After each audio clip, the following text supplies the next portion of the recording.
আসসালামু আলাইকুম। আজ আমরা যে ওয়েবসাইটটা নিয়ে কথা বলবো তার নাম হচ্ছে ওভারলিফ। তো ওভারলিফ ইউজ করব আমরা এই কারণেই, কারণ যারা আমরা রিসার্চ করছি তারা আমরা বেশিরভাগ সময়ই আমাদের রিসার্চ পেপারগুলো লেটেকের মাধ্যমে লেখার চেষ্টা করি। লেটেক যারা আমরা ব্যবহার করি তারা জানি আসলে এটার সুবিধাগুলো কী কী। তো আজ আমি আসলে লেটেকের সুবিধা বা লেটেকে কীভাবে লিখতে হয় সেই জিনিসগুলো নিয়ে আলোচনা করব না। আমি শুধুমাত্র ওভারলিফ ওয়েবসাইটটা ব্যবহার করে আমরা কিভাবে লেটেক ইউজ করতে পারি সেই জিনিসগুলো নিয়েই আজ আমরা কথা বলবো। তো এই ওয়েবসাইটটা আমরা দেখতে পাচ্ছি, সেখানে এই ওয়েবসাইট অ্যাক্সেস করার জন্য আমাকে যে লিঙ্কটা দিতে হবে সেটা হচ্ছে overleaf.com। তো এখানে আসলেই আমরা এই হোম পেজটা দেখতে পাবো। এটার রেজিস্ট্রেশন প্রসেস খুবই সহজ। এখানে এসে জাস্ট রেজিস্টার বাটনে ক্লিক করলেই আপনি হচ্ছে আপনার ইমেল আইডি এবং পাসওয়ার্ড দিয়ে রেজিস্টার করতে পারবেন। যেহেতু এটা খুব বেশি সহজ, তাই আমি আসলে রেজিস্টার প্রসিডিওরটা দেখাচ্ছি না। আমরা সরাসরি চলে যাব হচ্ছে লগ ইন করে কিভাবে আমরা এই ওভারলিফটাকে ব্যবহার করতে পারি।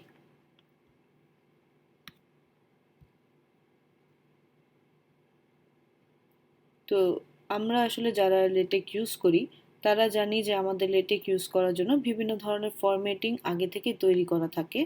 যেমন হচ্ছে যদি আমরা আইট্রিপলির কোনো কনফারেন্স বা জার্নালে পেপার দিতে চাই, তো ওরা আসলে তাদের লেটেক ফরম্যাটটা আগে থেকেই রেডি করে রাখে, যাতে আমরা জাস্ট ফাইলটা ডাউনলোড করে সেই অনুযায়ী আমাদের টেক্সটগুলো বসিয়ে নিলেই পেপারটা আসলে দাঁড়িয়ে যায়। তো সেটার জন্য এখানেও আমরা ওভারলিফে সেম কাজটাই করতে পারি। ওভারলিফ আমরা কেন ব্যবহার করব? সেইটার মূল কারণটাই হচ্ছে যে ওভারলিফ যদি আমরা ব্যবহার করি, আমরা জানি যে লেটেকের সফটওয়্যারগুলো যখন আমরা ইনস্টল করি, সেটা ইনস্টল করাটা আসলে কত বেশি ঝামেলা।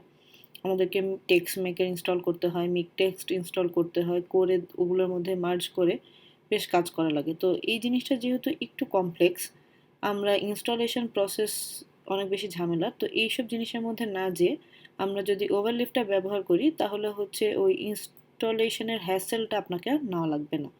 তো আপনি ইজিলি আসলে লেটেকের মাধ্যমে এইখানেই কোডগুলো করে ফেলতে পারবেন। তো এটা সুবিধা হচ্ছে আমরা দেখতে পাচ্ছি যে এখানে যদি আমরা নিউ প্রজেক্টে ক্লিক করি, এখানে বেশ বিভিন্ন ধরনের টেমপ্লেটগুলো অটোমেটিক্যালি চলে আসে। যেমন একাডেমিক জার্নাল, আপনি যদি বুক লিখতে চান সেটা আসবে। যদি আপনার কোনো হোমওয়ার্ক অ্যাসাইনমেন্ট থাকে, প্রেজেন্টেশন, ইভেন আপনি চাইলে সিভিও তৈরি করতে পারবেন। তো আপনি যদি একাডেমিক জার্নালে এখানে ক্লিক করেন, এখানে বেশ ভালো কিছু জার্নালের আমরা দেখতে পাচ্ছি যে অটোমেটিক্যালি টেমপ্লেটগুলো চলে আসবে।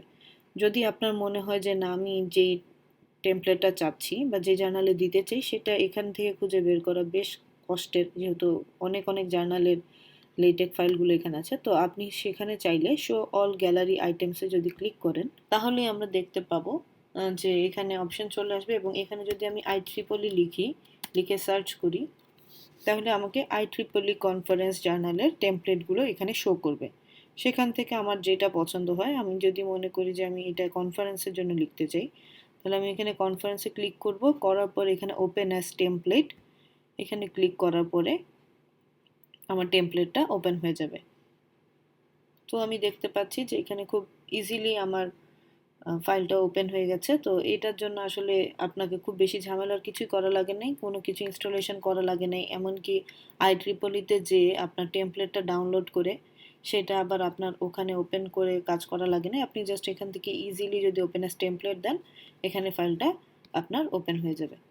তো আরেকটা জিনিস যেটা আমার মনে হয়েছে যে ওভারলিফের সুবিধা, সেটা হচ্ছে আপনি যদি ওভারলিফ ব্যবহার করেন তাহলে আপনি চাইলে ইজিলি মেন্ডেলিতে যে পেপারগুলো রেখেছিলেন সেই পেপারগুলোর রেফারেন্স যদি আপনি আপনার পেপারে দিতে চান, তাহলে আপনি ইজিলি সেই মেন্ডেলির পেপারগুলোকে বিব ফাইল হিসেবে আপনি এক্সপোর্ট করতে পারবেন। আমরা যারা বিব ফাইল ইউজ করে আসছি তারা আমরা জানি কিভাবে তৈরি করতে হয়। আগেই বলে আসছি যে আমি আজকে লেটেক কিভাবে ব্যবহার করতে হয় সেটা দেখাবো না, শুধু দেখাবো যে ওভারলিফের মাধ্যমে আমরা লেটেকের কাজগুলো কিভাবে করতে পারি। তো সেই জন্য আমি বিব ফাইল তৈরি করাটা দেখাবো না, আমি শুধু দেখাবো যে কিভাবে আমরা মেন্ডেলি থেকে একটা বিব ফাইল এখানে তৈরি করতে পারি। এখানে যেটা করা লাগবে সেটা হচ্ছে এখানে আমরা আপলোডে ক্লিক করব। করার পরে আমরা এখান থেকে দেখতে পাচ্ছি যে ফ্রম মেন্ডেলি, এখানে যদি আমি ক্লিক করি তাহলে এখানে আমার চলে আসবে references.bib, যেটা হচ্ছে আমার ফাইলের নামটা হবে bib references.bib নামের একটা ফাইলের মধ্যে আমার মেন্ডেলি সব রেফারেন্সগুলো চলে আসবে। তো এখান থেকে এসে যদি আমি ক্রিয়েটে প্রেস করি তাহলে সে অটোমেটিক্যালি আমার ওখান থেকে ক্রিয়েট করে আমার রেফারেন্স ফাইলটা তৈরি করে ফেলবে। আমি এখানে রেফারেন্সে ক্লিক করে দেখছি, এখানে দেখতে পাচ্ছি আমার যতগুলো পেপার রাখা ছিল সবগুলো পেপারেরই সাইটেশন বা হচ্ছে যে ফাইলগুলো আমার দরকার, বিব টেক্সট ইনফরমেশনগুলো, সেগুলো এখানে চলে আসছে। তো এখন শুধুমাত্র আমি যদি এখানে রেফারেন্সটা দিয়ে দিই, তাহলে আমরা ইজিলি এখানে রেফারেন্সটাকে কল করতে পারবো। তো একটু টেস্ট করে দেখি আমরা।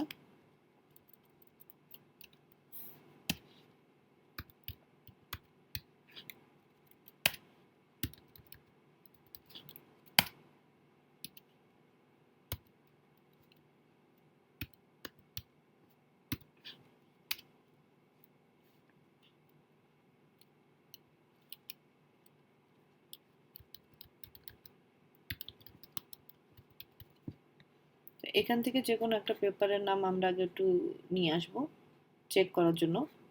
ধরে নিলাম আমরা এই ফাইলটাকে দেখতে যাচ্ছি, তাহলে এটার সাইট করে আমরা দেখবো যে আসলে আমার এখানে শো করছে কিনা।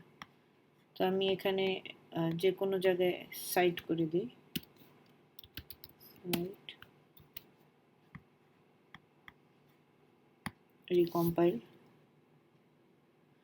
রিকম্পাইলে ক্লিক করার সাথে সাথে আমি দেখতে পাচ্ছি যে আমার এইখানে, একটু বড় করে নিই তাহলে আপনাদের দেখতে সুবিধা হবে, এই জায়গাতে আমার সাইটেশনটাও অ্যাড হয়েছে এবং এখানে রেফারেন্সটাও সুন্দর মতন শো করছে। তার মানে যদি আমরা মেন্ডেলি থেকে আমরা ইউজ করতে চাই, তাহলে আমরা ডিরেক্টলি মেন্ডেলি থেকে এখানে রেফারেন্সেসগুলোকে এক্সপোর্ট করে নিয়ে আসতে পারবো।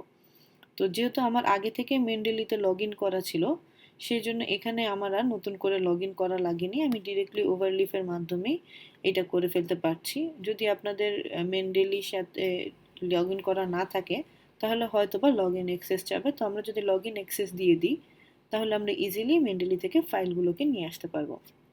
এখানে রিকম্পাইল করা ছাড়াও আপনার যদি অটোমেটিক এখানে অটো কম্পাইল অন করে দিই, তাহলে আপনি এখানে যতবার লিখবেন সে হচ্ছে ততবারই অটোমেটিক্যালি কম্পাইল করে নেবে। এটা সুবিধা হচ্ছে যে আমরা অনেক সময় কম্পাইল করতে ভুলে যাই এবং যদি কারেন্ট চলে যায় বা ইন্টারনেট অ্যাক্সেস চলে যায়, তাহলে আপনি হয়তো বা কম্পাইল করলেন না এবং ফাইল লেখাগুলো চলে যেতে পারে। এত কষ্ট করে লিখলেন, সেগুলো যদি নাই হয়ে যায়, তো সেই কারণে আমরা যেটা করব যে এখানে যদি অটো কম্পাইল অন করে দিই, আমি যখনই লিখবো সে অটোমেটিক্যালি হচ্ছে কম্পাইল করে নেবে। এছাড়াও আপনি যদি চান যে আপনার পেপারটা আপনি কারোর সাথে শেয়ার করবেন, যেহেতু ওভারলিফের এইটুকু আমাদের ফ্রি ভার্সন, আমরা চাইলে যে কোনো একজনের সাথে সেটাকে শেয়ার করতে পারবো এবং আমার যে কোলাবোরেটর থাকবে তাকে আমি চাইলে এডিট অ্যাক্সেসও দিতে পারি কিংবা শুধুমাত্র রিড অনলি অ্যাক্সেসও দিতে পারি। তো সেটা ডিপেন্ড করবে আপনার উপর। তাহলে আপনারা বাসায় বসে দুইজন মানুষ যারা একসাথে একটা রিসার্চ প্রজেক্টে কাজ করছেন, তারা কিন্তু দুইজন একসাথে এই প্রজেক্টটা নিয়ে বা এই পেপারের উপর কাজ করতে পারলেন। যদি একাধিক ব্যক্তির সাথে আপনি যদি এই জিনিসটা শেয়ার করতে চান, তাহলে আপনাকে আসলে ফ্রি ভার্সনটা দিয়ে আপনি করতে পারবেন না। তখন আপনাকে যেটা করতে হবে যে আপনাকে পেইড ভার্সনটা কিনে নিতে হবে। এছাড়াও আমরা হিস্ট্রির মধ্যে দেখতে পারবো, যদি আপনি হিস্ট্রিতে ক্লিক করেন, তাহলে আপনি দেখতে পারবেন যে কখন আপনি কি ধরনের আপডেট করেছেন সেই ইনফরমেশনগুলোও আপনার হিস্ট্রিতে শো করবে।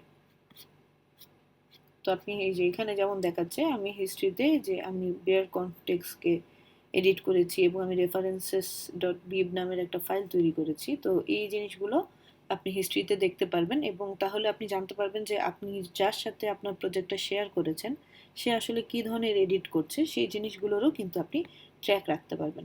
তাছাড়াও আপনি যে মানুষটার সাথে কোলাবোরেট করছেন তাকে যদি ইনস্ট্যান্টলি কোনো মেসেজ দিতে চান, এখন আপনি কষ্ট করে অন্য কোনো মেসেজে মানে মেসেঞ্জার যেগুলো আছে, মেসেঞ্জার, হোয়াটসঅ্যাপ, এগুলোতে কন্ট্যাক্ট না করে আপনি সরাসরি চাইলে ওভারলিফের মধ্যেও মেসেজ দিয়ে রাখতে পারেন, যেন সে ওভারলিফ ওপেন করলেই আপনার মেসেজগুলো পায়।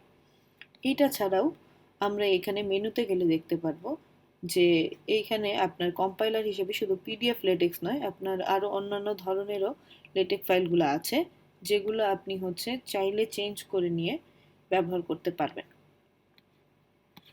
তাছাড়াও এখানে দেখানোর মতন এগুলো আসলে বেসিক জিনিসপত্র, এগুলো নিয়ে আর বেশি কিছু বললাম না।